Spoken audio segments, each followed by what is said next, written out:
Hello बच्चों, आप सभी का स्वागत है हमारे चैनल एनसीईआरटी ट्यूटोरियल पर। और यहां पर आज हम लोग पढ़ रहे हैं क्लास 8 के हिस्ट्री के चैप्टर नंबर 4 को। और ये चैप्टर नंबर 4 में हमें क्या पढ़ना है? चैप्टर नंबर 4 का नाम क्या है? नाम है tribals, Dikus and the vision of a golden age. यहां पर बात क्या हो रही है? यहां पर इस चैप्टर में हमें पूरा बात करना है किस चीज के बारे में? ट्राइबल सोसाइटी के बारे में, यानी जो आदिवासी लोगों का समाज था उसके बारे में। और यहां पर हमें समझना है कि ये ट्राइबल्स पहले कैसे रहा करते थे, क्या उनका लाइफ स्टाइल था, अंग्रेज जब आए तो इनके लाइफ पर क्या इंपैक्ट पड़ा, यहां पर इन ट्राइबल्स ने किस तरीके से रिवोल्ट किया, कैसे अपना अपोजिशन शो किया, क्या इंपैक्ट पड़ा उनके जीवन पर। और साथ में कुछ खास हम रिवोल्ट के बारे में देखेंगे, जिसमें से एक खास हम यहां पर किसके बारे में पढ़ने वाले हैं? बिरसा मुंडा के बारे में। बिरसा मुंडा के बारे में हम यहां पर इसलिए पढ़ रहे हैं क्योंकि इन्होंने एक बहुत ही इंपॉर्टेंट रिवोल्ट किया था अंग्रेजों के खिलाफ में, और साथ में आउटसाइडर्स के खिलाफ में, यानी डिकूज के खिलाफ में।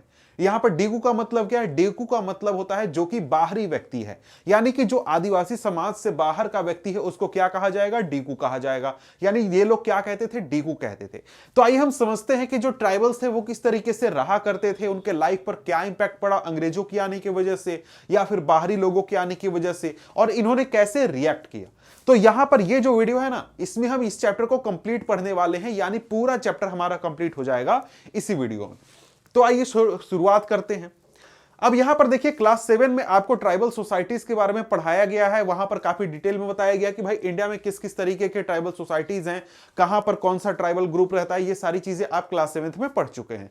तो वहां से आपको याद होना चाहिए कि भाई ट्राइबल सोसाइटी क्या होती है, ट्राइबल्स किस तरीके से कहां कहां कौन कौन से पाए जाते हैं, वो तो आपको पता ही होगा। ठीक है, अब यहां पर देखिए तो बात यह है कि ये जो ट्राइबल सोसाइटीज का जो लाइफ स्टाइल है, ये मेनली अगर आप देखें तो मेन स्ट्रीम जो सोसाइटी होती है जो कि शहरों में पाई जाती है, या फिर जो गांव, जो वैदिक सिविलाइजेशन वाले गांव वाले जो सोसाइटी थी उससे काफी इनका सोसाइटी अलग था। यानी इनका रहने का अलग, इनका खाने पीने पहनने, मतलब पूरा जो कस्टम्स और रिचुअल्स था ना, ये सारी चीजें अलग होती थी। इनके पूजा करने का तरीका अलग होता था, पहनावा अलग होता था, खान पान अलग होता था, सभी चीजें इनकी अलग होती थी। क्या अभी भी है? अगर अभी भी आप अगर ट्राइबल सोसाइटी में जाएंगे तो उनका जो पूरा लाइफ स्टाइल है वो आपको नॉर्मल फैमिली से अलग मिलेगा। ठीक है, अब यहां पर प्रॉब्लम कब आने लगा?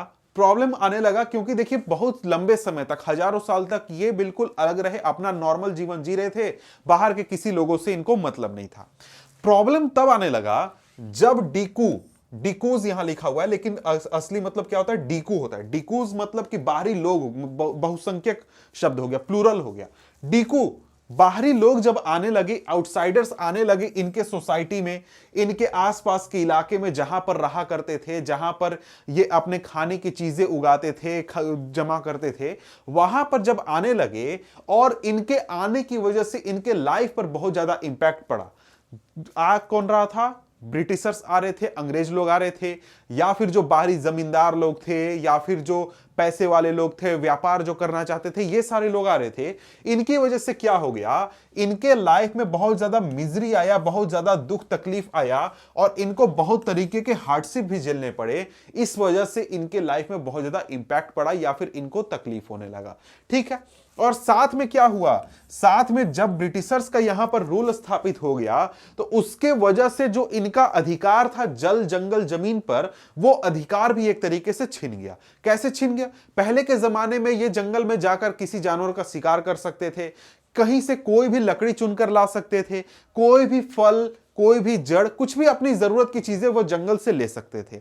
लेकिन जब अंग्रेजों का शासन आ गया तो अंग्रेजों ने क्या घोषित कर दिया कि भैया जो जंगल है ना और जो जमीन है उसका मालिक अब ये आदिवासी लोग नहीं रहेंगे, अब ये ट्राइबल्स नहीं रहेंगे, अब सरकार उसकी मालिक होगी। सरकार मतलब अंग्रेज उसके मालिक होंगे, और किसी को जंगल में जाना है तो उसको क्या करना होगा? उसको पहले अंग्रेजों से परमिशन लेना होगा। और साथ में जमीन जो भी व्यक्ति जोतेगा, खेती करेगा, कुछ भी करेगा, वो जमीन के ऊपर किसको टैक्स देगा?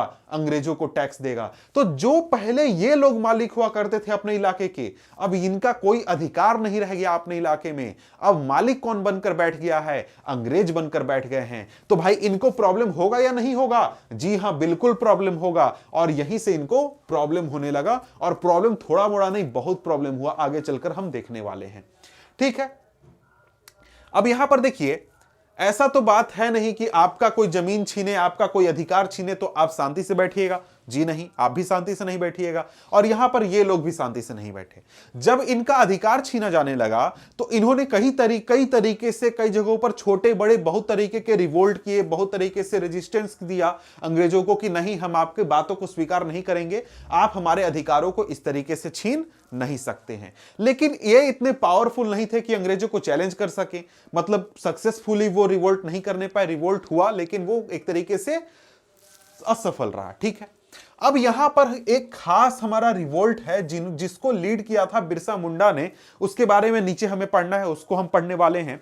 ठीक है, अब बिरसा मुंडा के बारे में शॉर्ट में देखें तो ये 1870s में इनका जन्म हुआ था, 1870 से 80 के बीच में इनका जन्म हुआ था, और ब्रिटिशर्स के खिलाफ इन्होंने काफी बड़ा आंदोलन किया था, और ये एक तरीके से इनका रिवोल्ट शुरू हुआ था 1895 में, जो कि 1900 तक चला था, जबकि 1900 में उनकी मृत्यु हो गई थी कलरा की वजह से।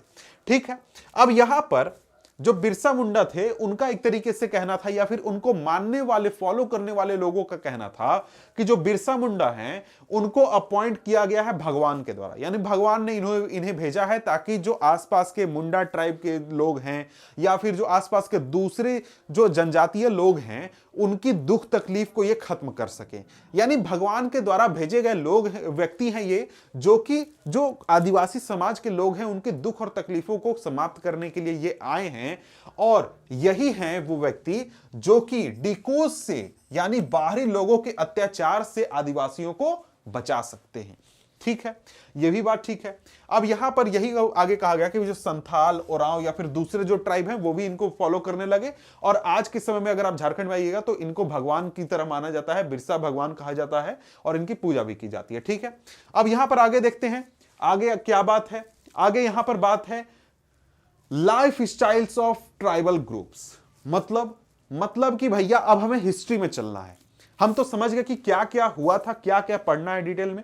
अब हम देखने वाले हैं कि अंग्रेजों के आने से पहले जो ट्राइबल सोसाइटी थी, जो ये आदिवासी लोग थे, ये किस तरीके से रहा करते थे, इनका लाइफ स्टाइल क्या था। अब देखिए 19th सेंचुरी की बात करें तो ट्राइबल ग्रुप जो थे वो इंडिया के अलग अलग पार्ट्स में रहते थे। मतलब आपने क्लास 7 में पढ़ा है, चैप्टर 2 में पढ़ा है, और भी चैप्टर में पढ़ा है, तो वहां पर आपने देखा है कि भाई इंडिया के किस किस इलाके में ट्राइबल ग्रुप के लोग रहते हैं और वो क्या काम करते हैं। तो यहां पर अगर कैटेगरी देखें तो मेनली 4 प्रकार से इनका लाइफ स्टाइल हुआ करता था। जीवन यापन, यानी अपना जो रोजगार के हम कह सकते हैं, किस तरीके से ये अपना खर्चा वर्चा चलाते थे, उसमें 4 कैटेगरीज हम बना सकते हैं। पहला क्या हो गया, झूम कल्टीवेटर, यानी कि जो लोग झूम खेती किया करते थे, यानी कुछ आदिवासी लोग क्या करते थे, झूम खेती करते थे। कुछ क्या करते थे, हंटर गैदरर्स थे, यानी ये शिकार करने का काम करते थे, अपना पेट भरने के लिए शिकार करते थे, और साथ में जो जंगल में फल हैं या फिर कोई भी पेड़ है तो उसके जड़ों को उपयोग करते थे, या फिर फलों को उपयोग करते थे। साथ में कुछ जो थे वो चरवाहे के रूप में काम करते थे, एनिमल हर्डिंग का काम करते थे।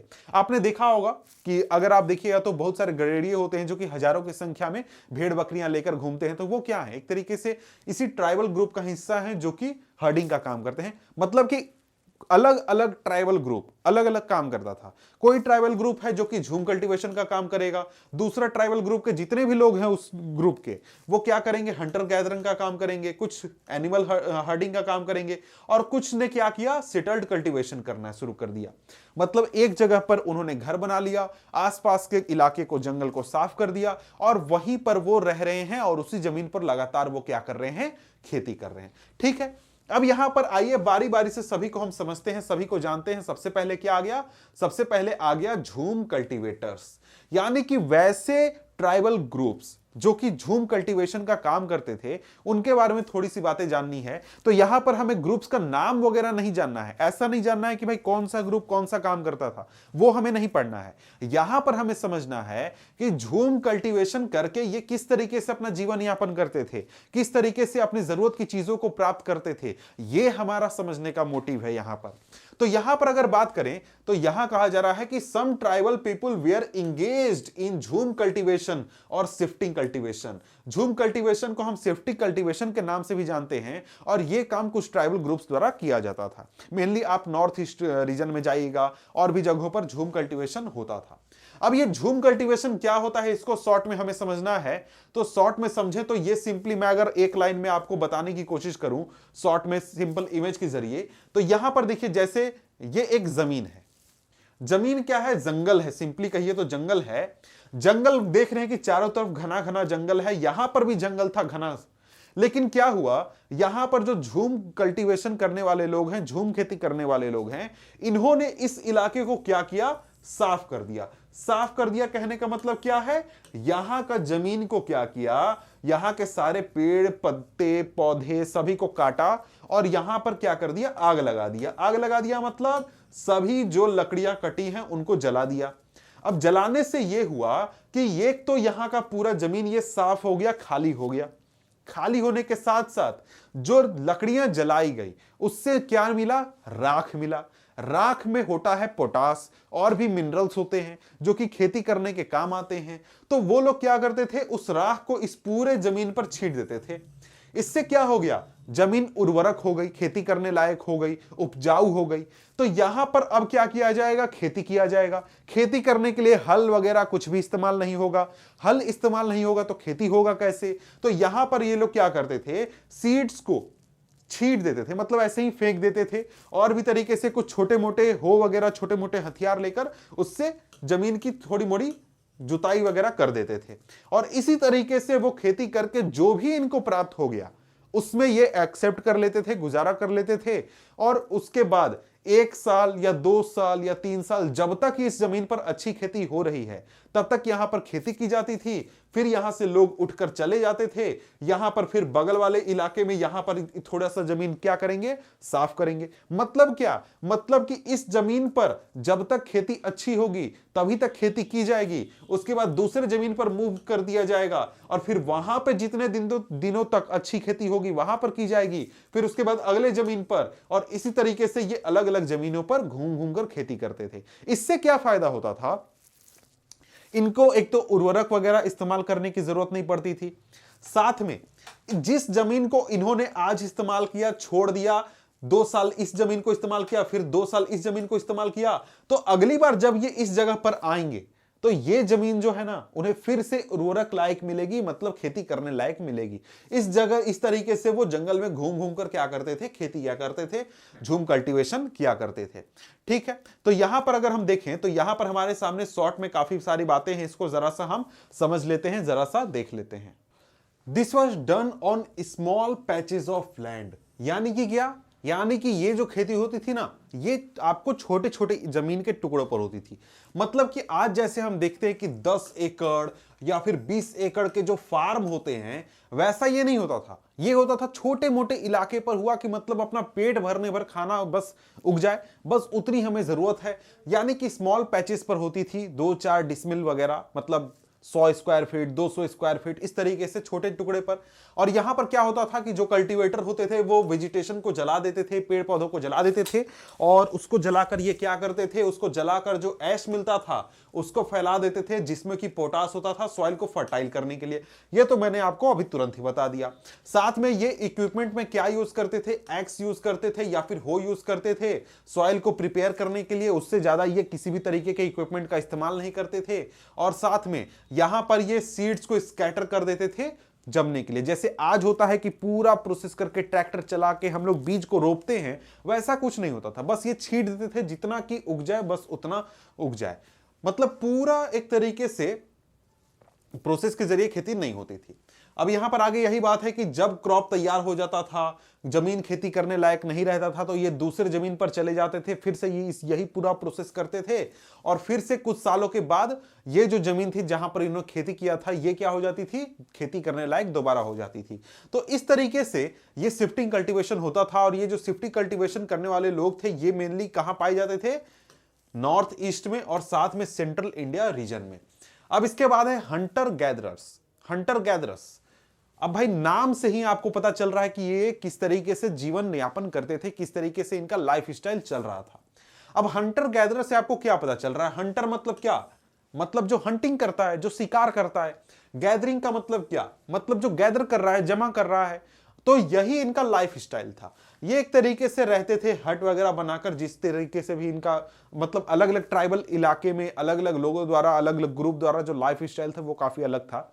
तो यहां पर ये रहते थे, ये जाते थे जंगलों में, शिकार करते थे। शिकार करके जो मीट इन्हें प्राप्त होता था वो मीट ये एक तरीके से कंज्यूम करते थे अपना फूड के रूप में।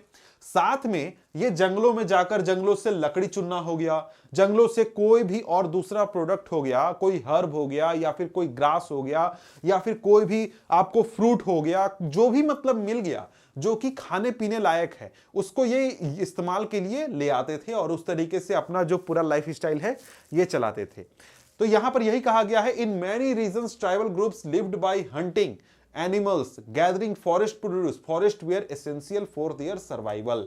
अब भैया देखिए यहां पर क्या पता चल रहा है कि फॉरेस्ट उनके सर्वाइवल के लिए एसेंशियल था। कैसे था? क्योंकि भैया जंगल में जाएंगे तो वहीं पर तो जानवर मिलेगा तो शिकार करेंगे, साथ में जंगल से ही तो कुछ अपने फूड आइटम को गैदर करके लाएंगे। और यही मेन रीजन था अंग्रेजों से लड़ाई का कि भाई हम डिपेंडेंट हैं जंगल के ऊपर अपने खाने पीने सब पूरे लाइफ स्टाइल के लिए। और अंग्रेज आकर क्या कर रहे हैं? बोल रहे हैं कि जंगल तो तुम्हारा नहीं अब मेरा है, तो अब हमसे परमिशन लेके तुम जंगल में जाओ। तो भाई इन लोग को अच्छा थोड़ा ही ना लगेगा। तो यहां पर कुछ एग्जाम्पल नाम बताए गए हैं, जैसे जो आपको खोंड से जो कि उड़ीसा में पाए जाते थे, साथ में सेंट्रल इंडिया में जो बैगा कम्युनिटी थी ये पाई जाती थी। ये एनिमल्स को हंट करती थी फूड के लिए। फॉरेस्ट प्रोड्यूस को जैसे कि साल, महुआ को ये क्या करते थे? यूज करते थे ऑयल निकालने के लिए। इसके अलावा हर्ब्स और श्रब्स का इस्तेमाल करते थे मेडिसिन बनाने के लिए।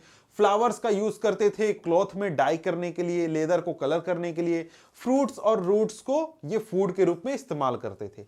मतलब कि आप देख सकते हैं कि अपनी नीड की जितनी भी जरूरत है, जितनी भी जरूरत की चीजें हैं, उसको ये लोग कहां से पूरा कर रहे हैं? फॉरेस्ट से पूरा कर रहे हैं।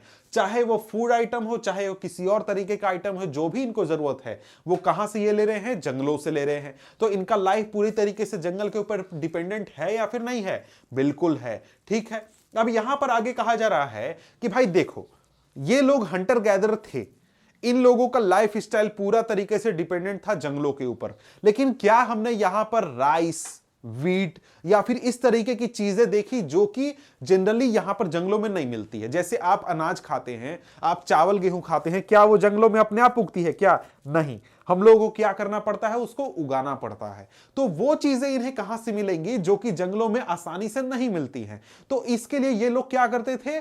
ट्रेडिंग करते थे, मतलब बाहरी लोगों से व्यापार करते थे, खरीद बिक्री करते थे। जो इनके पास था उसको बेच करके जो बाहर से चाहिए उसको ले लेते थे। इस तरीके से भी ये अपनी जरूरत की चीजों को प्राप्त करते थे। ठीक है, यानी कि जो चीजें इनको नहीं मिल रही है जंगल में, उसको लेने के लिए ये लोग क्या करते थे? बाहर के लोगों के साथ ट्रेड करते थे, व्यापार करते थे। ठीक है, अब ये लोग ट्रेड क्या करते थे? ये ट्रेड करते थे अपने फॉरेस्ट प्रोड्यूस का, जो भी फॉरेस्ट में से इनका उग रहा है उसको बेचकर ये बाहर से मिलने वाली चीजों को खरीद लेते थे। इसके बाद भी अगर इनमें से किसी का खर्चा नहीं पुरता था, मतलब और भी पैसे की जरूरत होती थी, तो ये लोग क्या करते थे?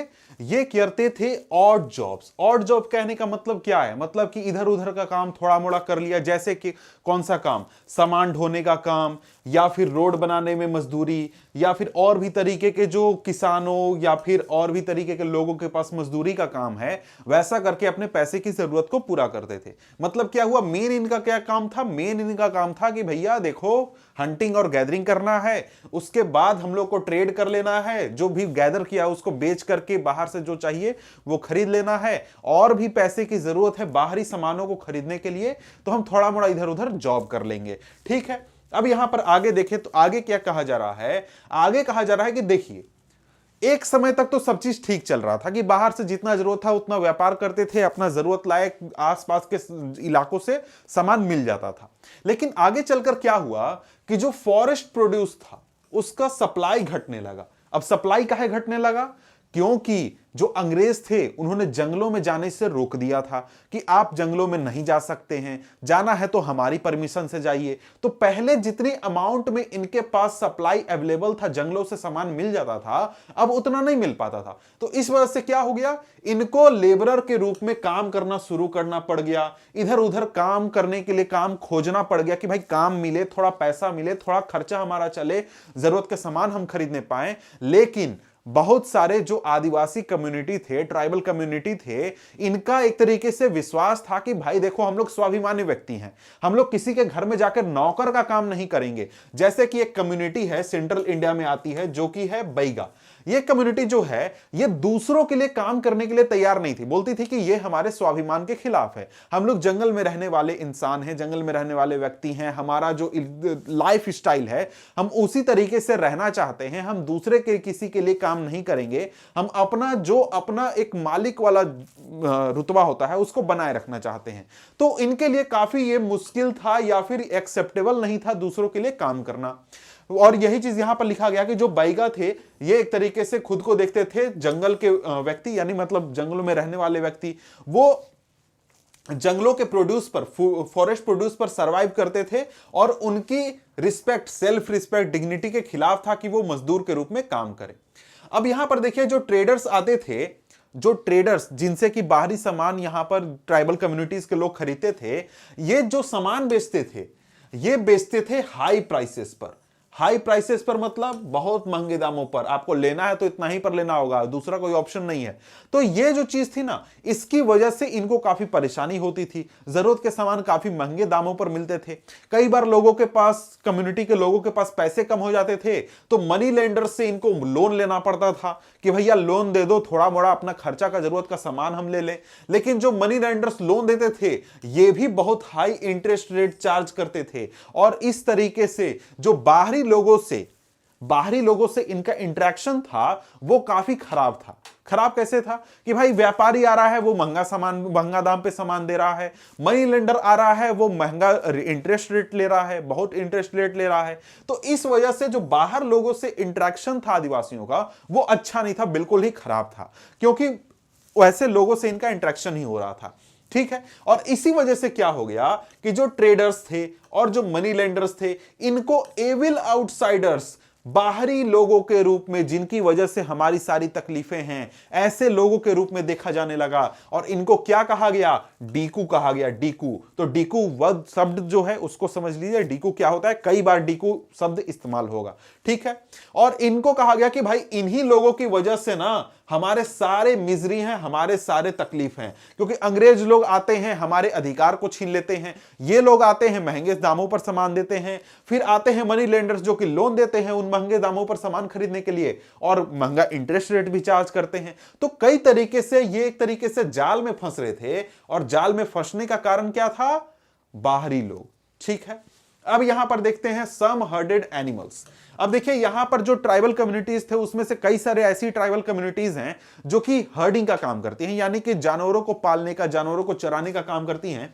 तो आपने गरेडियों को देखा होगा, उनके पास हजारों की संख्या में, सैकड़ों की संख्या में भेड़ बकरियां होती हैं और वो इस तरीके से घास के मैदानों में उनको चराते रहते हैं। तो आप अगर कभी जाएंगे घास के मैदानी इलाकों में, वहां पर दिख जाएंगे। वैसे गांव में भी, इधर उधर गांव में भी घूमते रहते हैं ये, तो आपने जरूर देखा होगा, नहीं देखा तो भाई इस तरीके से होते हैं, समझ लीजिए। ठीक है। इनके पास हजारों की संख्या में जानवर होते हैं जिनको लेकर ये एक जगह से दूसरी जगह घूमते रहते हैं और उनको चराते हैं। ठीक है। हर्डिंग का काम ये करते हैं। यहां पर यह चीज लिखा गया कि बहुत सारे ट्राइबल ग्रुप्स ऐसे थे जो कि हर्डिंग और रियरिंग में लगे हुए थे, मतलब जानवरों को पालना पोसना, उनके ऊन को बेचना या फिर उन जानवरों को बेचना, इस तरीके से ये अपना गुजर बसर करते थे। और ये एक तरीके से पेस्टोरलिस्ट थे जो कि अपने हर्ड्स के साथ, मतलब जानवरों के समूह के साथ क्या करते थे, वो सीजन के आधार पर एक जगह से दूसरी जगह क्या करते थे, घूमते थे। एक तरीके से घुमंतु लाइफ स्टाइल ये जीते थे। मतलब कि भाई सीजन है, बारिश का सीजन है, इस इलाके में घास आ गया, भाई आ जाओ यहां पर घास चरा लो। गर्मी का सीजन आ गया, हिमालय पर ऊपरी इलाके पर चले गए, वहां पर घास अभी अवेलेबल है, वहां पर जानवरों को चरा लिया। फिर आया दूसरा सीजन, विंटर सीजन, तो नीचे आ गए, हिमालय के नीचे आ गए और निचले इलाके पर क्या कर लिया, जानवरों को चरा लिया। मतलब सीजन के हिसाब से जहां इनको घास अवेलेबल होता था, मतलब अपने जानवरों के लिए जो भी चारा चाहिए वो अवेलेबल होता था, वहां पर ये जाते थे। यही चीज लिखा हुआ है कि जब एक जगह पर घास खत्म हो जाती थी तब ये दूसरे जगह पर मूव कर जाते थे। तो यहां पर कुछ कम्युनिटीज के नाम लिखे गए हैं, जैसे वन गुज्जर जो कि पंजाब हिल्स में पाए जाते हैं, या फिर लबादीज जो हैं ये आंध्र प्रदेश के हैं, जो कि कैटल हर्डर्स हैं, यानी कि ये लोग क्या करते हैं, जानवरों को पालते हैं, उसको चराते हैं। ठीक है, इसके साथ ही जो गद्दीज हैं कुल्लू के, जो इसके अलावा जो कुल्लू के गद्दीज है ये सेफर्ड्स हैं, यानी कि जो आपके शिप वगैरह होते हैं ना उनको पालने का काम करते हैं। बकरवाल से कश्मीर के, ये गोट्स पालते हैं, गोट्स का रियरिंग करते हैं। तो इस तरीके से अलग अलग ट्राइबल कम्युनिटीज हैं जो कि हर्डिंग का काम करती हैं, जो कि अलग अलग जानवरों को लेकर इधर से उधर मूव करते रहती हैं और क्या करती हैं, उसके साथ ही जानवरों को चराती हैं। अब यहां पर आ जाता है सेटल्ड कल्टीवेशन। मतलब ये इसका तो मतलब कुछ खास नहीं है, ये तो बहुत सिंपल चीज है कि भाई आपने अपने गांव में, गांव अगर आपका होगा, गांव जाते होंगे तो आपने देखा होगा कि गांव में आपके नाना, मामा, चाचा जो भी रहते हैं वो क्या करते हैं, इस तरीके से अपने जमीन पर खेती करते हैं। बिल्कुल यही काम बहुत सारे ट्राइबल कम्युनिटीज करने लगे थे। जब 19th सेंचुरी, 18th सेंचुरी या फिर उसके पहले भी बहुत सारे ट्राइबल कम्युनिटीज ऐसे थे जिन्होंने घूमना, झूम कल्टीवेशन करना या फिर हर्डिंग करना, ये सारा काम बंद कर दिया था। और ये क्या करने लगे थे, सेटल्ड कल्टीवेशन करने लगे थे। मतलब अपना घर बना लिया, घर के बगल में थोड़ा सा जमीन ले लिया, थोड़ा सा क्या जितना हो सके उतना जमीन ले लिया, वहां पर ये हल चला रहे हैं, खेती कर रहे हैं और हर साल वो उसी जमीन पर खेती कर रहे हैं। अब ये घूमते फिरते नहीं है। तो यहां पर क्या हुआ, बहुत सारे ट्राइबल कम्युनिटीज क्या हो गए, सेटल्ड कल्टीवेशन करने लगे, ना कि घूमना फिरना, झूम कल्टीवेशन करना, सारा चीज बंद कर दिया। ठीक है, अब यहां पर देखिए जो सेटल्ड कल्टीवेशन था वो कुछ ट्राइबल कम्युनिटीज ने खुद से करना शुरू कर दिया था। उनको लगा कि भाई अब घूमना फिरना बेकार है, वहीं पर सेटल हो जाते हैं और क्या करते हैं, हम लोग कल्टीवेशन करते हैं, खेती का काम करते हैं। लेकिन साथ में जो ब्रिटिशर्स थे, ब्रिटिशर्स भी इस चीज को बढ़ावा दे रहे थे। मतलब ब्रिटिशर्स भी चाहते थे कि भाई झूम कल्टीवेशन बंद हो, ये घूमना फिरना वाला जो कल्चर है ना ये बंद हो। अब क्या हो, अब लोग एक तरीके से सेटल डाउन हो जाएं और एक जमीन ले लें और वहीं पर खेती करें और उसको उगाकर अपना जीवन गुजर बसर करें। मतलब कि घूमना फिरना नहीं हो। अब सोचिएगा सर, अंग्रेज लोग को इससे क्या फायदा? इससे फायदा यह था कि जो अंग्रेज लोग थे उनको एक तरीके से ऐसा पॉपुलेशन चाहिए था, मतलब ऐसा पूरा सिस्टम चाहिए था जहां पर लोग एक जगह पर सेटल रहें, लोग घूमे फिरे नहीं। ऐसा क्यों चाहिए था? ऐसा इसलिए चाहिए था कि कोई व्यक्ति अगर वो घूमते रहता है, मान लीजिए कोई व्यक्ति है वो आज आया झूम कल्टीवेशन करते हुए झारखंड में, उसने आज खेती किया, अगला सीजन में वो चला गया यूपी में वो अगला सीजन में खेती करने लगा, फिर अगले सीजन में वो छत्तीसगढ़ में जाकर खेती करने लगा। तो जो ब्रिटिश सरकार है वो ऐसे व्यक्ति को पकड़ेगी कैसे, ऐसे व्यक्ति से टैक्स कैसे कलेक्ट करेगी, ऐसे व्यक्ति को एक तरीके से मैनेज कैसे करेगी?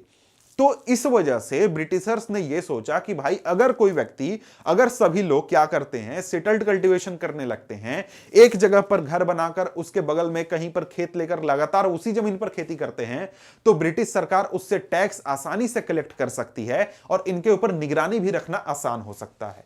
तो इस वजह से क्या हुआ, इस वजह से ब्रिटिश ऑफिशियल्स जो थे इन्होंने कहा कि भाई आप लोग सेटल हो जाइए और सेटल्ड कल्टीवेशन कीजिए, घूमना फिरना बंद कर दीजिए। ठीक है, अब यहां पर जैसे कुछ एग्जाम्पल दिया गया है, जो गोंड्स हैं और जो संथाल्स हैं, ये एक तरीके से सेटल्ड ट्राइबल ग्रुप्स थे। मतलब ये पहले से ही सेटल्ड होकर खेती कर रहे थे, कल्टीवेशन कर रहे थे। इसके अलावा ब्रिटिशर्स और भी लोगों को प्रमोट कर रहे थे ऐसा करने के लिए। ठीक है, अब इसके अलावा कहा जा रहा है कि जो ब्रिटिशर्स थे वो एक तरीके से जो घूमने फिरने वाले लोग थे, जो ट्राइबल कम्युनिटीज थी जो कि हंटिंग गैदरिंग इस तरीके के काम में इन्वॉल्व थी, इनको क्या समझती थी कि ये वाइल्ड और सेवेज हैं। मतलब कि ये लोग जंगली आदमी हैं और बिल्कुल एकदम इनको मैनेज नहीं किया जा सकता है, ये सिविल सोसाइटी में रहने लायक नहीं है, ऐसा ब्रिटिशर्स का मानना था। ठीक है, तो इस वजह से ब्रिटिशर्स चाहते थे कि इनको सेटल डाउन करना होगा, इनको सिविलाइज्ड बनाना होगा, ताकि ये हम लोग को टैक्स दें, हम लोग को पैसा दें और इनके ऊपर कंट्रोल भी अच्छी तरीके से रखा जा सके। तो ठीक है, इस तरीके से हमने क्या देखा, इस तरीके से देखा कि जो हमारे ट्राइबल कम्युनिटीज थे वो 4 तरीके से अपना जीवन गुजर बसर कर रहे थे। पहला हो गया झूम कल्टीवेशन। झूम कल्टीवेशन क्या होता है आपको पता चल गया, घुमंतु खेती सिंपल वर्ड्स में। इसके बाद हंटर गैदरर, यानी कि घूम घूम कर जानवरों का शिकार करना, गैदरिंग करना और उसके थ्रू अपना जीवन गुजर बसर करना। और साथ में हमने यह भी देखा कि जो हंटर गैदरर्स थे उनको ऐसी चीजों की जब जरूरत पड़ती थी जो कि उनको हंटिंग और गैदरिंग से नहीं मिलती थी, वो एक्सचेंज कर लेते थे या फिर कुछ और काम करके पैसे कमाकर खरीद लेते थे बाहर से।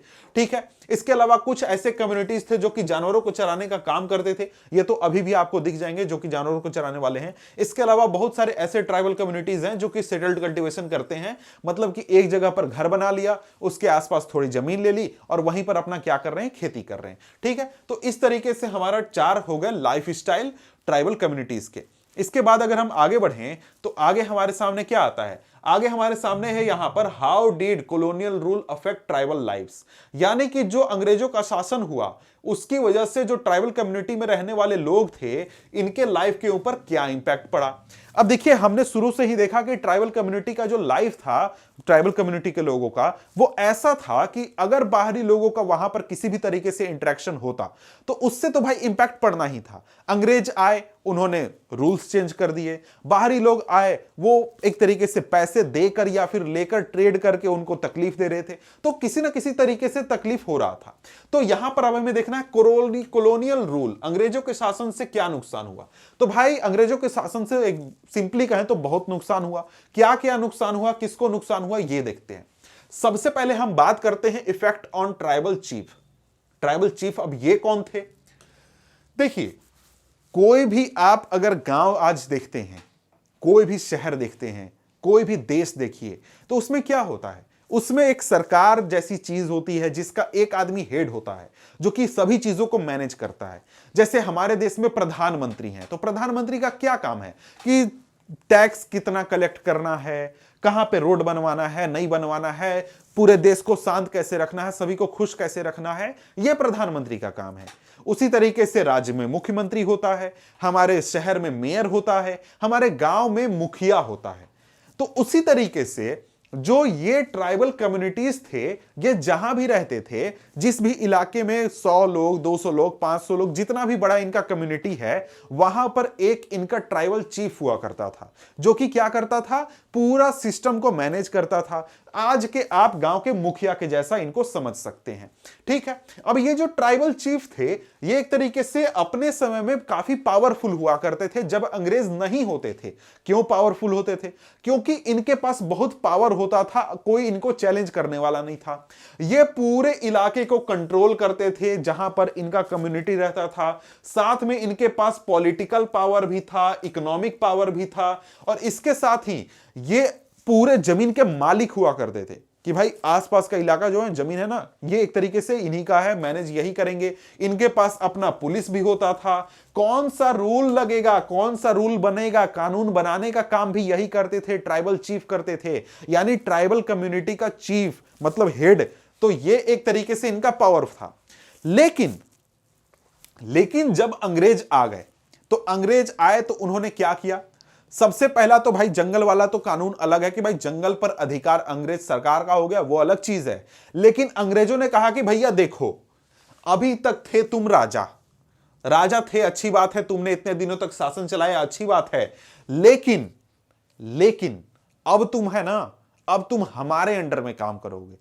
मतलब कि तुम अपना टाइटल लेके घूमो, ठीक है, तुम चीफ हो, तुम राजा हो, जो हो रहो, लेकिन क्या होगा, अब तुम्हारा जो एडमिनिस्ट्रेटिव पावर है ना, वो अब नहीं रहेगा। मतलब कानून बनाने का अधिकार, शासन चलाने का अधिकार, सरकार का जो पावर है, पुलिस वगैरह का पावर, ये अंग्रेजों का चलेगा, अब तुम्हारा नहीं चलेगा। ये एक तरीके से हुआ क्या, ये हुआ चेंज अंग्रेजों के आने के बाद। इनका एडमिनिस्ट्रेटिव पावर चला गया, साथ में इनको कानून अपना बनाने का अधिकार भी खत्म हो गया।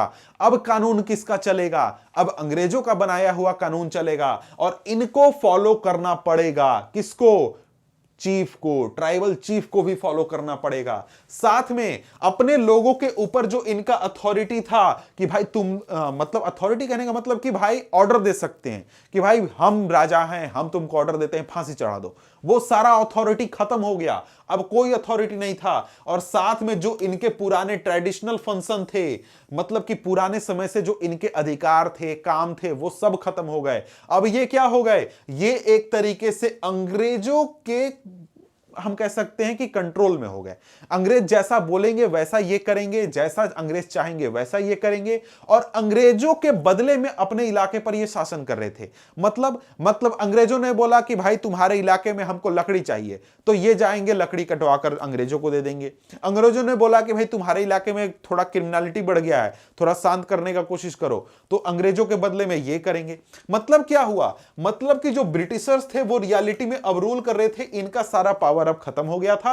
अब इनको क्या करना होता था, ब्रिटिश सरकार को टैक्स देना होता था। मतलब कि अपने इलाके से सभी लोगों से, जितने लोग खेती करते हैं सभी से पैसा कलेक्ट करो, टैक्स, कुछ हिस्सा तुम रख लो, बाकी अंग्रेजों को दे दो। मतलब क्या हुआ, मतलब यहां पर हुआ कि इनका सारा पावर अब खत्म हो गया, अंग्रेजों के कंट्रोल में ये हो गए, और साथ में सारे रूल्स रेगुलेशन, एडमिनिस्ट्रेटिव पावर और भी पावर जितने भी थे सारे अंग्रेजों के लागू हो गए। अब यहां पर आगे देखते हैं इफेक्ट ऑन शिफ्टिंग कल्टीवेटर्स। यहां पर हमें इफेक्ट देखना है, शिफ्टिंग कल्टीवेशन जो लोग करते थे, यानी जो घुमंतू खेती करते थे, इनके ऊपर क्या इंपैक्ट पड़ा। अब देखिए यहां पर जो ब्रिटिशर्स थे वो इस तरीके के जो ट्राइबल ग्रुप्स थे, जो कि एक जगह से दूसरे जगह घूम घूम कर खेती करते थे, शिफ्टिंग कल्टीवेशन करते थे, इनसे नाखुश थे। नाखुश मेरे कहने का मतलब है कि भाई उनको पसंद नहीं था। क्यों पसंद नहीं था, उनको पसंद था कि जो लोग हैं, जो ट्राइबल ग्रुप्स हैं, वो एक जगह पर सेटल डाउन हो जाएं और पेजेंट कल्टीवेटर बन जाए, यानी किसान बन जाए, एक जगह पर एक ही जमीन पर हर साल खेती करें। ऐसा क्यों करें, ऐसा इसलिए है क्योंकि घूमने फिरने वाले लोगों को कंट्रोल करना, मैनेज करना आसान नहीं है। जो किसान एक जगह पर सेटल होकर एक जमीन पर खेती करता है, उससे आसानी से टैक्स भी लिया जा सकता है, उसको आसानी से कंट्रोल भी किया जा सकता है, मैनेज भी किया जा सकता है, सभी चीजें की जा सकती हैं। इस वजह से अंग्रेज क्या चाहते थे कि शिफ्टिंग कल्टीवेशन बंद हो और उसके बदले सभी लोग क्या करें, सेटल डाउन होकर कल्टीवेशन शुरू करें। ठीक है, इस वजह से अंग्रेजों ने क्या किया, अंग्रेजों ने लाया लैंड सेटलमेंट। लैंड सेटलमेंट क्या चीज है भैया, लैंड सेटलमेंट कहने का मतलब कि अंग्रेज अलग अलग इलाकों में गए, सभी इलाकों में गए, जमीन को मापा, कितना जमीन है, कैसा जमीन है, उसमें क्या उग सकता है, क्या नहीं उग सकता है, कितने कीमत का सामान उग सकता है, उसके हिसाब से जमीन को अलग अलग टुकड़ों में बांटा। किसी को जमीन का मालिक बना दिया गया, मान लीजिए जैसे जमींदार, जमींदार जो शब्द सुनते हैं वही लैंड सेटलमेंट हुआ था, कि भाई जमीन को किसी को जमींदार बनाकर बैठा दिया कि भाई पूरे इलाके के मालिक तुम, बाकी लोगों को बना दिया कि भाई तुम लोग जो है ना खेती करोगे तो तुम लोग टैक्स दोगे, किसको, जमींदार को। जमींदार टैक्स जमा करके किसको देगा, अंग्रेजी सरकार को देगा।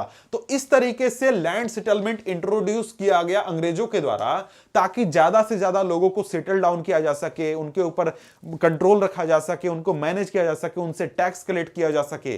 ठीक है, तो यहां पर यही चीज हुआ। लेकिन जिन इलाकों में शिफ्टिंग कल्टीवेशन होता था वहां पर यह चीज उतना आसानी से सक्सेसफुल नहीं हुआ। क्यों, क्योंकि भैया किसी दिन अचानक से आपको आकर सरकार कुछ भी बोल देगी और आप मान जाइएगा 1 मिनट में, पॉसिबल है क्या, बीजी नहीं। पूरा लाइफ स्टाइल आपको चेंज करने के लिए कोई बोल दे तो आप तो मानिएगा नहीं। बिल्कुल यही चीज हुआ, अंग्रेजी सरकार ने कह तो दिया लेकिन लोगों ने इसका विरोध कर दिया, एक्सेप्ट करने से मना कर दिया। तो फिर इससे क्या हुआ, इससे यह हुआ कि जो झूम कल्टीवेशन करने का जो पूरा प्रोसेस था ब्रिटिशर्स का, वो पूरी तरीके से सक्सेसफुल नहीं हुआ।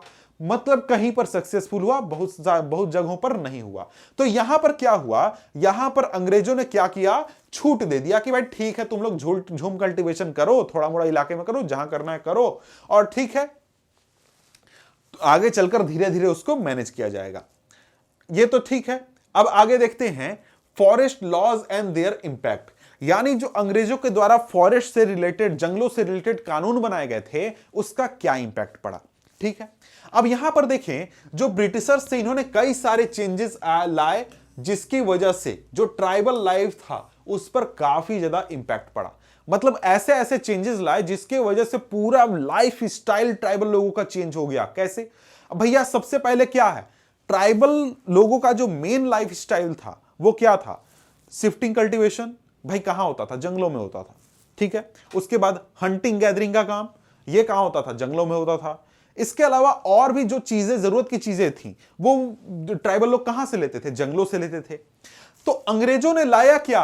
अंग्रेजों ने लाया फॉरेस्ट लॉ कि भाई जंगलों में आप आज के बाद जाइए नहीं सकते हैं, रिजर्व फॉरेस्ट बना दिया, आप जाइएगा तो आपको जेल हो जाएगा। तो यहां पर क्या हुआ? तो अंग्रेजों ने अधिकार एक तरीके से छीन लिया, बेसिक जो अधिकार था आदिवासियों का, ट्राइबल लोगों का, उसको छीन लिया। जो जिसका जीवन पूरा डिपेंडेंट है जंगलों के ऊपर, उसको आग जलाने के लिए लकड़ी जंगलों से मिलता है, मांस चाहिए तो वो जंगलों में जानवरों को मार कर लाता है, दवाई चाहिए तो वो जंगलों में से लाता है। तो इस तरीके से जो पूरा लाइफ स्टाइल है वही चेंज करने के लिए कह दिया गया। ठीक है, तो ब्रिटिशर्स ने एक तरीके से फॉरेस्ट लॉ लाया क्यों था? लाया था कि जो ब्रिटिशर्स हैं उनका कंट्रोल हो जाए फॉरेस्ट के ऊपर, और फॉरेस्ट में जो भी चीजें जरूरत की हैं वो ब्रिटिशर्स उठा सकें, दूसरा कोई नहीं ले सके। ये मेन कारण था। अब फॉरेस्ट में से चाहिए था क्या? फॉरेस्ट में से ब्रिटिशर्स को चाहिए था लकड़ी। जो टिम्बर होता है, काफी मजबूत लकड़ी होता है, जिससे कि आपके घर में फर्नीचर वगैरह बनते हैं, वैसे इनको मजबूत लकड़ियां चाहिए थी। इस वजह से फॉरेस्ट को क्या कर दिया गया? स्टेट प्रॉपर्टी, मतलब कि सरकारी संपत्ति। फॉरेस्ट का मालिक कौन? सरकार मालिक है। सरकारी संपत्ति जंगलों को घोषित कर दिया गया। उसमें से कई कैटेगरी बनाए गए। कुछ फॉरेस्ट को क्या किया गया? रिजर्व फॉरेस्ट घोषित कर दिया गया। मतलब क्या? कि कोई आदमी किसी भी कंडीशन में कुछ भी हो जाए उस जंगल में नहीं घुसेगा, जा ही नहीं सकता है वहां पर। रिजर्व फॉरेस्ट घोषित कर दिया गया। और यह रिजर्व फॉरेस्ट मेनली उन इलाकों में घोषित किया गया था जहां पर जंगलों में अंग्रेजों की जरूरत के लायक लकड़ी प्रोड्यूस हो रही थी, वहां पर रिजर्व फॉरेस्ट घोषित किया गया था।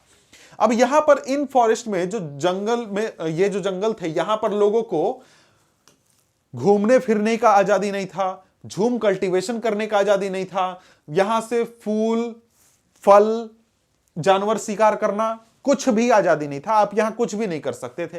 तो इस वजह से क्या हुआ? बहुत सारे जो झूम कल्टीवेटर्स थे, झूम कल्टीवेशन का काम करते थे, वो इन इलाकों को छोड़कर दूसरे इलाकों में चले गए जहां पर जंगलों में थोड़ी मोड़ी छूट दी गई थी। ठीक है, अब इसकी वजह से क्या हुआ? अंग्रेजों ने तो अपना फायदा देखा, लेकिन अंग्रेजों को ही थोड़ा सा नुकसान होने लगा। नुकसान कैसे होने लगा?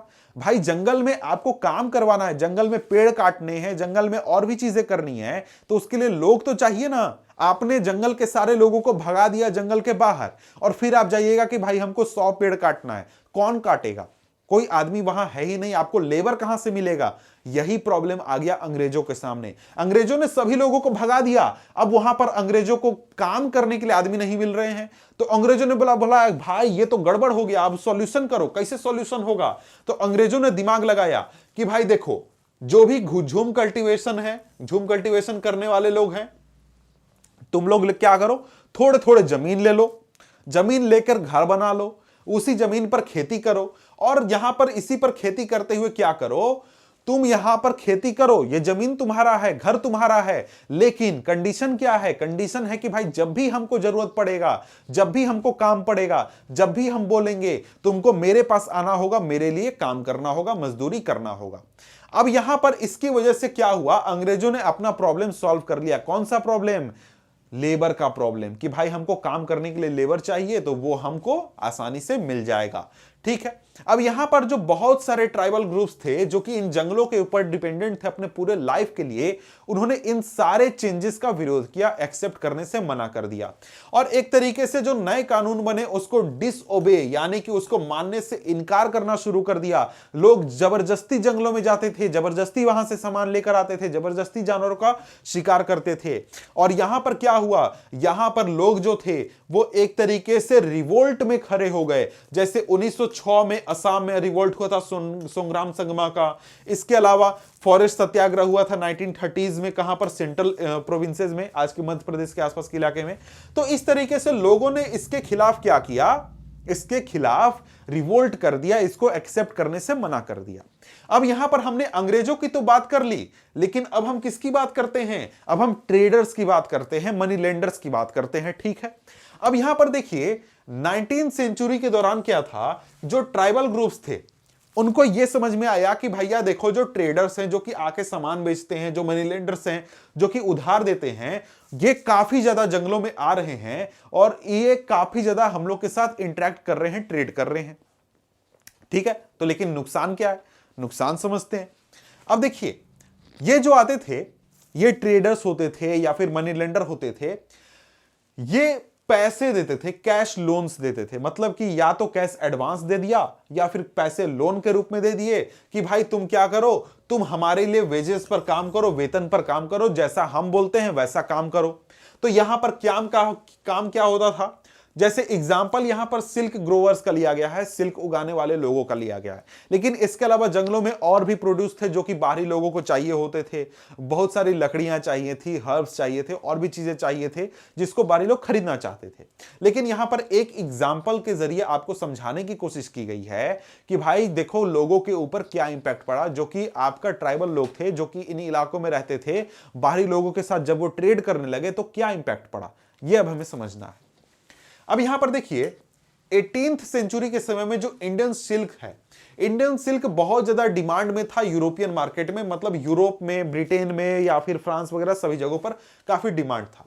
जो ईस्ट इंडिया कंपनी के लोग थे, उन्होंने सिल्क प्रोडक्शन को बढ़ाने की कोशिश की। क्यों कोशिश की? क्योंकि यूरोप में डिमांड है, उसका कीमत बढ़ रहा है। कीमत बढ़ रहा है मतलब जितना डिमांड है उतना सप्लाई नहीं होने पा रहा है, तो भाई जितना चाहिए उतना उगाने के लिए ईस्ट इंडिया कंपनी के लोगों ने कोशिश किया कि भाई ज्यादा उगाएंगे तो ज्यादा बेचेंगे, ज्यादा प्रॉफिट होगा। तो इस तरीके से क्या हुआ, सिल्क प्रोडक्शन का वो प्रोडक्शन बढ़ाने की कोशिश कर रहे थे। ठीक है, अब यहां पर देखिए, हजारीबाग एक शहर है, कहां पर, झारखंड में। यहां पर जो संथाल कम्युनिटी के लोग थे, संथाल ट्राइब के जो लोग थे, ये क्या करते थे, कोकुन्स उगाते थे जिससे कि सिल्क बनता है, उसको उगाते थे। अब यहां पर सिल्क ट्रेडर्स क्या करते थे, जो कि सिल्क के व्यापारी थे, ये अपने एजेंट भेजते थे इस इलाके में, और ये एजेंट जो होते थे ये लोन दे देते थे किसको, ट्राइबल लोगों को, और कोकुन्स को कुछ समय बाद कलेक्ट कर लेते थे। अब यहां पर देखिए, बदमाशी कह लें या फिर एक तरीके से कह लें, प्रॉब्लम हम कह लें कि भाई देखिए, जो यहां पर जो सिल्क ग्रोवर थे, जो कि ट्राइबल ये संथाली लोग थे जो कि सिल्क उगाने का काम करते थे, इनको मिलता था 3 से 4 रुपया 1000 सिल्क के लिए। अब ये जो 1000 सिल्क उगे 3 से 4 रुपया में बने, और इसको आगे भेज दिया जाता था गया या फिर बर्दवान पर, जहां पर इसको 5 गुना कीमत पर बेचा जाता था, 5 गुना कीमत। और यहां पर सिल्क ग्रोवर्स जो थे, इनको काफी इससे नुकसान होता था। बोलिएगा सर नुकसान कैसे होता था?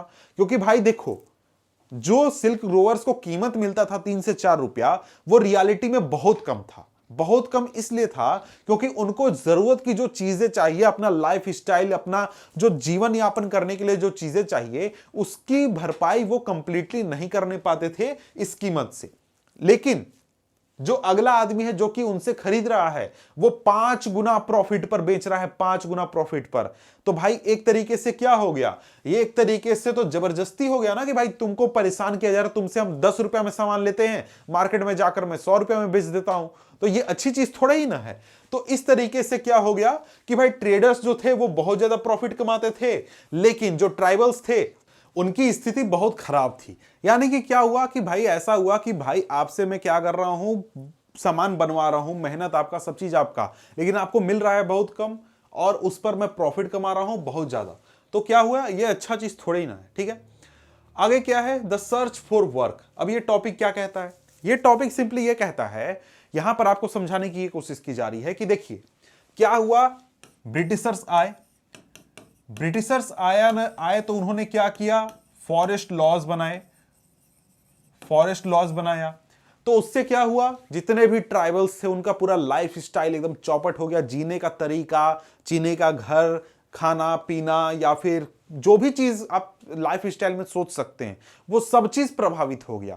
तो मजबूरी यहां तक आ गई कि जो ट्राइबल लोग थे, इनको अपने इलाके छोड़कर, घर छोड़कर बाहर जाना पड़ा, और बाहर जाकर बहुत बुरी बुरी स्थिति में काम करना पड़ा। यहां तक कि जो कारखाने होते हैं वहां पर, जो माइनिंग होती है, कोयले के खदान होते हैं वहां पर, और भी जगहों पर काम करना पड़ा। तो इससे क्या हुआ, उससे यह हुआ कि 19th सेंचुरी जब अंत होने लगा, उसके बाद जो आपका प्लांटेशन प्लांटेशन था, टी प्लांटेशन, कॉफी प्लांटेशन, वो भी आने लगा। साथ में माइनिंग जो थी वो भी काफी इंपॉर्टेंट चीज हो गई। तो इससे क्या हुआ, इससे ये हुआ कि यहां पर माइनिंग में और टी प्लांटेशन में जिन लोगों को काम पर रखा गया उसमें से करीब आधी संख्या में जो लोग थे वो कौन थे, वो आपके ट्राइबल्स थे। तो यहां पर वही चीज बताया गया कि जो ट्राइबल्स थे उनको बड़ी संख्या में रिक्रूट किया गया था टी प्लांटेशन में काम करने के लिए असम में, साथ में कोल माइंस में, झारखंड के कोल माइंस में काम करने के लिए इन लोगों को रखा गया था साथ में। और इनको रखा जाता तो ऐसा नहीं था कि बहुत अच्छा सैलरी वैलरी देकर नहीं रखा जाता था, इनको कॉन्ट्रैक्टर के जरिए रखा जाता था, जहां पर इनको बहुत ज्यादा कम वेतन दिया जाता था, इनको घर जाने से भी रोक दिया जाता था। मतलब समझिए गुलाम जैसी स्थिति में इनको रखा जाता था। ऐसी ट्रीटमेंट के साथ ये लोग यहां पर काम कर रहे होते थे। अब इसके बाद देखिए अंत हमारा लास्ट टॉपिक आ जाता है इस चैप्टर का, और ये टॉपिक क्या कहता है, a closer look on the rebellions by the tribal groups. यानी कि ट्राइबल ग्रुप्स के तो ये हमें समझ में आ गया कि ब्रिटिशर्स आए, मनी लेंडर्स आए, और यहां पर और भी लोग जो आए, इनकी वजह से स्थिति खराब थी ट्राइबल्स की। अब स्थिति खराब हुई, उससे क्या हुआ कि जो ट्राइबल्स थे उन्होंने रिवॉल्यूशन, रिबेलियन करना शुरू कर दिया। उसमें से कुछ खास रिबेलियन कौन कौन से हैं, जैसे कि जो आपका कोल रिबेलियन हुआ था 1831-32 में, इसके अलावा संथाल रिबेलियन हुआ था 1855 में, बस्तर रिबेलियन हुआ था आपको बस्तर में 1910 में, वर्ली रिवोल्ट हुआ था महाराष्ट्र में। ये सारे कुछ ऐसे रिवोल्ट हैं जो कि काफी फेमस, काफी इंपॉर्टेंट रिवोल्ट हैं जो कि आदिवासियों के द्वारा किए गए थे। अब यहां पर जो ट्राइबल्स थे ये जो कि इंडिया के अलग अलग पार्ट्स में रहते थे, चाहे वो आपका नॉर्थ ईस्ट हो, झारखंड हो, छत्तीसगढ़ हो, मध्य प्रदेश हो, जो राजस्थान हो, सभी जगहों पर ट्राइबल्स आपको मिल जाएंगे। सभी जगहों पर जो ट्राइबल्स थे उनको बहुत ज्यादा एक तरीके से प्रॉब्लम हुआ था जब लॉज में चेंजेस हुए थे, उनके लाइफ स्टाइल पर रेस्ट्रिक्शन आ गया था, उनको नए टैक्सेस देने पड़ गए थे, साथ में ट्रेडर्स, मनी लेंडर्स सभी लोग इनको एक्सप्लॉइट कर रहे थे। तो एक तरीके से क्या हुआ, एक तरीके से हुआ कि उनका जो पूरा लाइफ स्टाइल था, पूरा एकदम मतलब जीवन था ना, उसको चौपट करके रख दिया था बाहरी लोगों ने, मेनली ब्रिटिशर्स ने। इसके बाद आते हैं बिरसा मुंडा।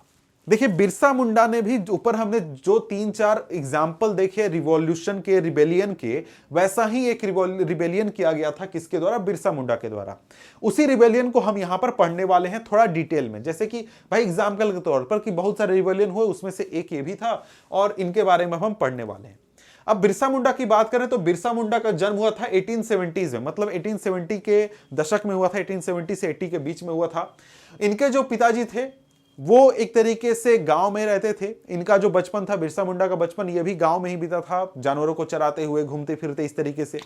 लेकिन धीरे से क्या हुआ आगे चलकर कि इनके फादर जो थे, इनको एक तरीके से वही प्रॉब्लम हुआ जो कि और लोगों के बारे में अभी ऊपर हमने देखा कि इनको काम की तलाश में एक जगह से दूसरी जगह तक जाना पड़ता था ताकि इनको काम मिल सके, इनका घर बार खर्चा चल सके। इस वजह से तो ये जब बच्चे थे, ये जब कम उम्र के थे, बिरसा मुंडा जी, तो ये जब कम उम्र के थे तो इन्होंने अपने बड़े बुजुर्गों से, गांव के जो सरपंच वगैरह लोग थे, बड़े लोग थे, उनसे बातें करते हुए सुना था कि भाई पुराने जमाने में एक ऐसा समय हुआ करता था जहां पर मुंडा अपराइजिंग हुआ था। मतलब हमारे जो मुंडा समाज के लोग थे, क्योंकि ये देखिए बिरसा मुंडा किस समाज से थे, मुंडा समाज से थे, मुंडा कम्युनिटी से थे।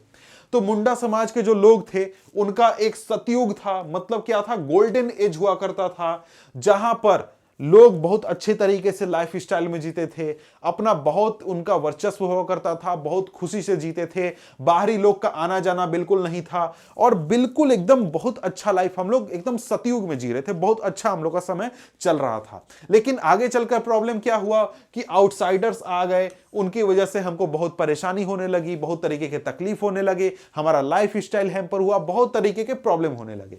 अब यहां पर क्या हुआ, यहां पर एक तरीके से यहीं से मतलब जो भी इनको ये जानकारियां मिली, जो भी इनको पुरानी कहानियां सुनने को मिली, इसी से बिरसा मुंडा जी काफी प्रभावित हुए। और उससे क्या हुआ, उससे ये हुआ कि इन्होंने अपने मन में जो विचार, रिबेलियन वगैरह का जो विचार हुआ, ये यहीं से आया इनको, ठीक है। अब साथ में आगे चलकर यह होता है कि जो बिरसा मुंडा हैं ये धर्म की ओर भी बढ़ते हैं, मतलब कुछ समय तक क्रिश्चियनिटी को फॉलो करते हैं, मिशनरीज को फॉलो करते हैं, कुछ समय तक वैष्णव धर्म को फॉलो करते हैं, यानी कि हिंदुइज्म को फॉलो करते हैं, जनेऊ वगैरह भी पहनते हैं। तो जब ये पहुंचे थे मिशनरीज के पास, तो मिशनरीज के पास ये पहुंचते हैं, तो वहां पर मिशनरीज कहते हैं कि हाँ भैया, आप लोग भी एक तरीके से ऊपर ग्रोथ कर सकते हैं, आप लोग का भी पुराना समय आ सकता है, लेकिन उसके लिए आपको क्या करना होगा, क्रिश्चियन धर्म अपनाना होगा, आप लोग ऐसे कुछ नहीं करने पाइएगा, क्रिश्चियन धर्म अपना कर ही। तो इस तरीके से क्या हुआ, इनको लगा कि नहीं, ये चीज सही नहीं हो रहा है, कि भाई ये मिशनरी है, ठीक है आप अपना धर्म का प्रचार कीजिए, लेकिन आप कह रहे हैं कि हमारा पूरा लाइफ स्टाइल खराब है, हम लोग को ऐसे जीना चाहिए, वैसे जीना चाहिए। तो ये वहां से हट गए। फिर यहां पर हिंदुइज्म में भी आए, तो यहां पर भी इनको कुछ चीजें पसंद नहीं आई, तो यहां पर भी ये आगे चलकर वापस आ गए। तो इसके बाद क्या हुआ, इसके बाद ये इनका पूरा सेंस डेवलप हुआ और आगे चलकर इन्होंने अपना जो मूवमेंट खड़ा किया। मूवमेंट वैसे शुरू हुआ था 1895 में, लेकिन उस समय तो पूरा पॉपुलर अपराइजिंग के रूप में आया था, लेकिन उसके पहले जब ये बात कर रहे थे या फिर जब ये मूवमेंट चला रहे थे, तो इनका मेन जो मूवमेंट था वो था क्या। तो यहां पर मूवमेंट को हम दो हिस्सों में बांट सकते हैं, बिरसा मुंडा के मूवमेंट को। पहला तो एक तो पॉलिटिकल हो गया, दूसरा क्या हो गया, दूसरा सोसाइटी से जुड़ा हुआ सोशल हो गया। सोशल में क्या हो गया, इनका मूवमेंट था, ये अपने समाज के लोगों को कह रहे थे कि भाई आप लोग क्या कीजिए, आप लोग शराब पीना छोड़ दीजिए, अपने गांवों को साफ कीजिए, साथ में जो आप लोग विचक्राफ्ट, सोसी, जादू टोना, डाइन वगैरह इस तरीके की चीजों में जो विश्वास है आपका, उसको खत्म कर दीजिए, ऐसा मत कीजिए, ये सही चीज नहीं है। और साथ में ये आगे चलकर 1895 में जब घूमने लगे, लोगों को एकजुट करने लगे, उससे पहले भी कर रहे थे, लेकिन 1895 में प्रॉपरली ये पूरा काम हो रहा था।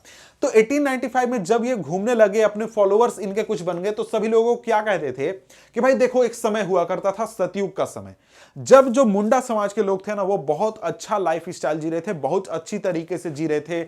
हम लोग बिल्कुल एकदम राजा जैसा जीवन जीते थे, जहां पर सभी लोग खुश थे, मुंडा समाज जो है वो बहुत प्रोग्रेस कर रहा था। लेकिन जो बाहरी लोग आए हैं, उनकी वजह से बहुत तरीके की प्रॉब्लम है, हम लोगों को कर्ज में डूबा रहना पड़ता है, हमारे जल जंगल जमीन का अधिकार चला गया है, इस तरीके की बातें जो हैं वो अपने फॉलोअर्स को बताते थे।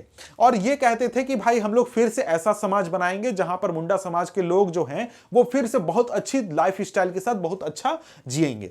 यानी कि ये चाहते थे अपने लोगों को कि आप क्या कीजिए, सेटल डाउन हो जाइए, अपने खेती को कीजिए, खेती कीजिए, इसके साथ ही अपने इनकम वगैरह और भी चीजों को बढ़ाइए। मतलब कि ये सिर्फ पॉलिटिकल मूवमेंट नहीं, ऐसा नहीं था कि सिर्फ अंग्रेजों को भगाना चाहते थे, ये अपने समाज को भी सुधारना चाहते थे, समाज में लोगों को खुश भी रखना चाहते थे। साथ में क्या चाहते थे कि हमारे समाज के जो लोग हैं ये भी अच्छा जीवन जिए जैसे कि और भी दूसरे लोग जी रहे हैं। ठीक है, अब ये तो ठीक है, ये अच्छी बात है, ये एक तरीके से अंग्रेजों को खुश करने वाली बात ये कह रहे थे। लेकिन अंग्रेजों को प्रॉब्लम किस चीज से था, इनके पॉलिटिकल एम से, मतलब कि राजनीतिक जो बात ये कह रहे थे ना उससे।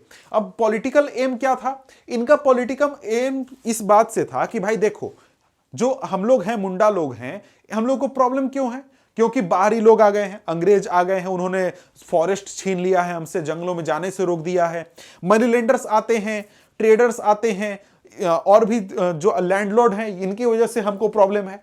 तो क्या करो, सबसे पहले इन सभी को बाहर निकालो, जो मिशनरीज हैं इनको भी बाहर निकालो, मनी लेंडर्स को भी निकालो, हिंदू लैंडलॉर्ड्स को भी निकालो, और साथ में गवर्नमेंट जो है यानी कि जो ब्रिटिशर्स हैं उनको भी निकालो, और क्या करो, मुंडा राज स्थापित करो। तो भाई सभी को समझ गए, सभी से क्या प्रॉब्लम थी, गवर्नमेंट से प्रॉब्लम थी, फॉरेस्ट लॉज बना दिए थे। हिंदू लैंडलॉर्ड से क्या प्रॉब्लम थी, जो लैंडलॉर्ड थे वो जमींदार थे, तो भाई टैक्स वगैरह कलेक्ट करते थे, उससे प्रॉब्लम था। मनी लेंडर्स लोन देते थे, हाई इंटरेस्ट रेट पर प्रॉब्लम था। मिशनरीज से क्या प्रॉब्लम था, मिशनरीज जो थे वो इनके ट्राइबल लाइफ स्टाइल को खराब कहते थे कि भाई तुम लोग जो जीवन जी रहे हो ना खराब है, हम लोग जैसे बताते हैं वैसे जियो। तो ये इनका कहना था कि भाई आप लोग कौन होते हैं बताने वाले, ये एक तरीके से इनका कहना था। ठीक है, अब यहां पर देखिए, ये जो मूवमेंट चलाया गया था बिरसा मुंडा के द्वारा, इसमें ये आइडेंटिफाई किया गया, ये मेन टारगेट रखा गया कि भाई देखो, जो भी प्रॉब्लम हो रहा है मुंडा समाज के लोगों को, ये प्रॉब्लम हो रहा है इन बाहरी फोर्सेस की वजह से। तो अगर हम इन सभी लोगों को, इन सभी बाहरी लोगों को अगर बाहर निकाल देते हैं अपने लाइफ से, तो हम लोग बहुत ही अच्छा खुशी भरा जीवन जी सकते हैं। इसके साथ ही जो ये बिरसा मुंडा थे, इनकी पॉलिसी में एक और चीज था कि जो जमीन है, जो जंगल है, उस पर अधिकार हम लोगों का होना चाहिए, क्योंकि हम लोग हजारों सालों से, सैकड़ों सालों से इस जमीन पर क्या कर रहे हैं, रह रहे हैं। यहां पर पूरा लाइफ स्टाइल हम लोग का इसी जंगल पर टिका हुआ है, ठीक है। और धीरे धीरे क्या हुआ, जो बिरसा मुंडा का मूवमेंट था वो काफी फैल गया। जो ब्रिटिशर्स थे उन्होंने देखा कि भाई मूवमेंट बहुत फैल रहा है, बड़ा आंदोलन हो सकता है, तो इसलिए 1895 में इनको अरेस्ट कर लिया गया और अरेस्ट करके दंगा या फिर और भी चीजों का केस डालकर इनको 2 साल की सजा सुना दी गई। इनको 2 साल का सजा हुआ और जब ये 1897 में जेल से छूटे, उसके बाद फिर से इन्होंने अपना क्या किया, ग्रुप बनाया, लोगों को रिवोल्ट शुरू किया, ट्राइबल्स का ग्रुप बनाया और इन्होंने अटैक करना पुलिस स्टेशन, चर्च पर और इसके अलावा जमींदार, मनी लेंडर्स के प्रॉपर्टीज पर, सभी जगहों पर अटैक वगैरह करना शुरू कर दिया। और इन्होंने व्हाइट फ्लैग एक तरीके से बनाया था अपना सिंबल कि भाई बिरसा राज या फिर मुंडा राज का सिंबल क्या होगा, व्हाइट फ्लैग होगा। उसको हर जगह ये लहराते चले गए। लेकिन आगे क्या हुआ कि 1900 ईस्वी में, 1900 में जो बिरसा मुंडा थे, इनकी मृत्यु हो गई कलरा की वजह से। अब जब ये इवेंट हुआ तो इसके बाद ये जो पूरा मूवमेंट था, बिरसा मुंडा के द्वारा चलाया गया मूवमेंट, ये काफी कमजोर हो गया और धीरे धीरे हम कह सकते हैं खत्म हो गया। तो इस तरीके से बिरसा मुंडा का मूवमेंट था, ये खत्म तो हो गया, लेकिन इसकी वजह से जो अंग्रेजी सरकार थी, अंग्रेजी हुकूमत थी, उसको बहुत सारे नियम कानून में बदलाव करने पड़े। और बदलाव ऐसे करने पड़े ताकि जो आदिवासी लोग हैं, ट्राइबल कम्युनिटी के लोग हैं, इनको कुछ अधिकार दिए जाएं, इनको कुछ बेसिक राइट्स दिए जाएं जो कि इनके डिमांड थे। मतलब कि हम ये नहीं कह सकते हैं कि बिरसा मुंडा द्वारा चलाया गया जो मूवमेंट था वो फेलियर था। वो फेलियर नहीं था, वो अपने एम में सक्सेसफुल रहा था। पूरी तरीके से नहीं, बिरसा राज या फिर मुंडा राज या फिर आदिवासी राज स्थापित नहीं हुआ था, लेकिन जो इनकी डिमांड्स थे वो मान लिए गए थे अंग्रेजों के द्वारा। तो यहां पर ये जो चैप्टर है ये खत्म होता है। मिलते हैं हम आपसे अगले वीडियो में अगले चैप्टर के साथ, तब तक के लिए गुड बाय।